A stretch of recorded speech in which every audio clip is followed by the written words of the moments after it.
Todos aquí, Pastor Héctor Quiñones en Conexión Espiritual. Miren en el día de la lectura titulada Consideración del rechazo de Israel. Amado Dios, gracias Padre Jehová, Señor, por la oportunidad de poder leer el libro de Hechos, capítulo 9, el libro de Romanos, Señor, capítulo 9. Mientras ya cumplimos, Señor, terminamos de estudiar el libro de Hechos, mirando, Padre, lo que es el comienzo de la iglesia. Y ahora vemos, Señor, cómo Pablo es usado, Señor, para traer mensajes de aliento, de corrección. Mientras meditamos en nuestras vidas, te pedimos, Padre, que podamos aplicar todos estos principios y estas enseñanzas a nuestras vidas y así mismo, Padre, ser de bendición a los que nos rodean. Te adoramos, exaltamos y te damos gracias, Señor, por cada oportunidad que nos provees. En el nombre de Jesús. Amén y amén.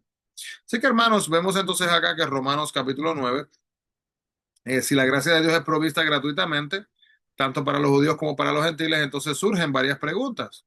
¿Por qué Dios parece haber rechazado su nación? ¿Y por qué tan pocos judíos están respondiendo a la invitación del Evangelio? La clave está en la historia del trato de Dios con Israel. El pasado de Israel, asimismo, ha sido marcado por la elección soberana de Dios, de Isaac, no de Ismael, de Jacob, no de Esaú, de Moisés, no de Faraón, para sus propósitos misericordiosos. El presente de Israel envuelve el rechazo de Dios por el rechazo de responder a su invitación. Todo el día extendí mis manos a un pueblo rebelde y contradictor, como dice el capítulo 10, versículo 21. El rechazo de Dios ni es completo ni final, como se ve en el caso de Pablo. Podemos ver así mismo entonces, hermanos, que el capítulo 9, versículo 1, del 1 al 3, nos expresa, ¿verdad?, su preocupación en cuanto a sus hermanos judíos al decir que estaría dispuesto a recibir el castigo que a ellos les corresponde si estos se iban a salvar. Podemos ver también que teniendo en mente que solo Cristo es el que puede salvarnos. Pablo expresa una profundidad de amor bastante rara. Como Jesús estaba dispuesto a sacrificarse por otros, asimismo también estaba él dispuesto a hacerlo. Los judíos del Antiguo Testamento veían la elección de Israel por Dios como una adopción.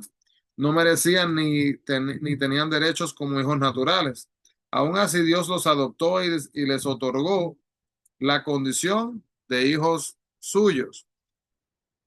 Entonces, las promesas del maravilloso pacto de Dios fueron para Abraham y los del pacto, los verdaderos hijos de Abraham, no son solo sus descendientes biológicos, sino también los que confían en Dios y en los que Cristo y en lo que Cristo también asimismo hizo por ellos, como podemos ver en capítulo 2:29 y también en Gálatas 3:7. Los judíos sentían orgullo de que su linaje viniera de Isaac, cuya madre fue Sara, la esposa legítima de Abraham, y no de Ismael, cuya madre fue Agar, la sirvienta de Sara. Pablo afirma que ninguno puede decir que Dios lo escogió por los méritos de sus antepasados, ni por sus buenas obras. La doctrina de la elección enseña que es la soberana opción de Dios salvarnos por su bondad y misericordia, y no, hermanos, por nuestro mérito, porque nos lo hayamos, entre comillas, disque ganado. ¿Fue Dios justo al escoger a Jacob el menor para que estuviera sobre Saúl?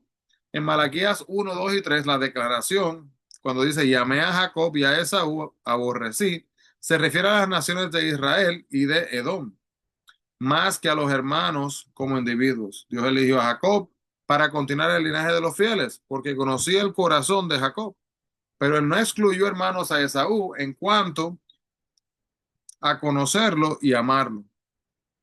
Tiene que tener en mente también el tipo de Dios que adoramos. Es soberano, Él no es un Dios arbitrario.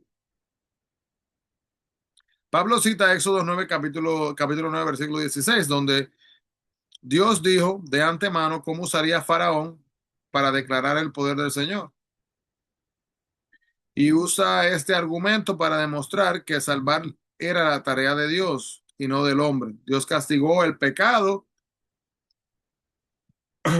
disculpe, de Faraón, endureciéndole el corazón para confirmar su descendencia, su desobediencia, perdón, a fin de que las consecuencias de su rebelión fueran, hermanos, su castigo propio. Con esta ilustración, Pablo nos dice que algunos no somos valiosos no dice que algunos no somos más valiosos, ¿verdad? Que otros, sino simplemente que el creador controla todo lo creado. El objeto creado, sin embargo, no tiene el derecho de demandar cosa alguna de su creador. Su existencia depende de él. Y al tener en cuenta esta perspectiva, se elimina cualquier tentación de enorgullecernos, ¿verdad? Por logros personales, como si yo fuera mejor que esta persona o que esta otra persona.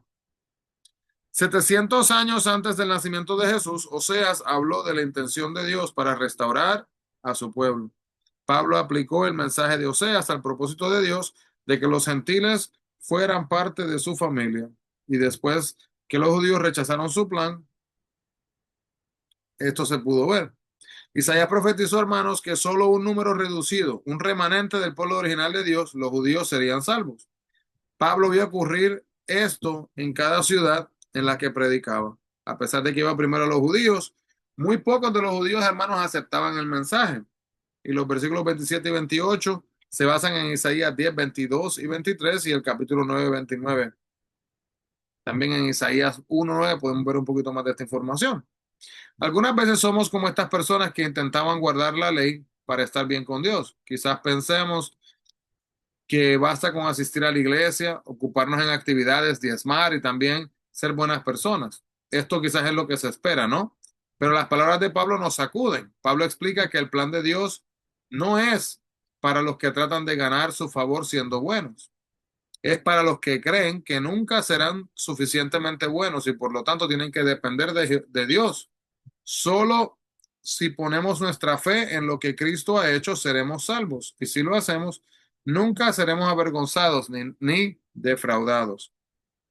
Los judíos tenían una meta loable, honrar a Dios. Sin embargo, optaron equivocadamente por una rígida y dolorosa obediencia a la ley. Algunos se dedicaron más a la ley que a Dios. Pensaban que si cumplían con la ley, Dios tendría que aceptarlos como su pueblo.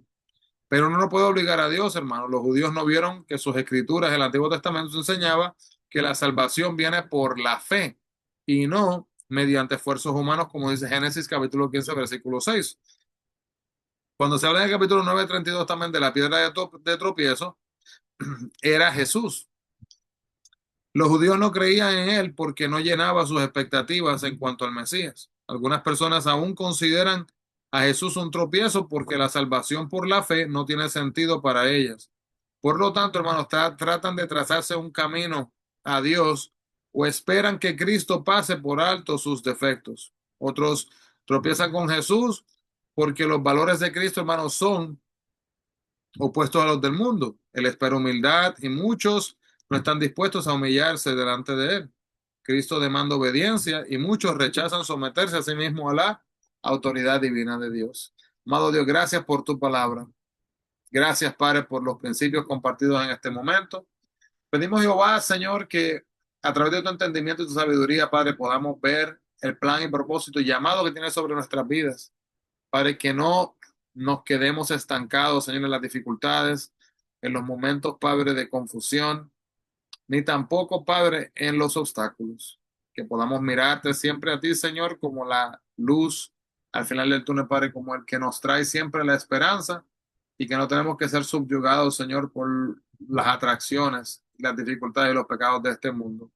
Te adoramos, Señor, y te amamos y te pedimos que nos guíes y que nos guardes de acuerdo a tu voluntad. En el nombre de Jesús. Amén y amén. Sí, hermano, Dios le bendiga grandemente, grandemente. No se olvide, busquemos la presencia del Señor. Bendiciones a todos.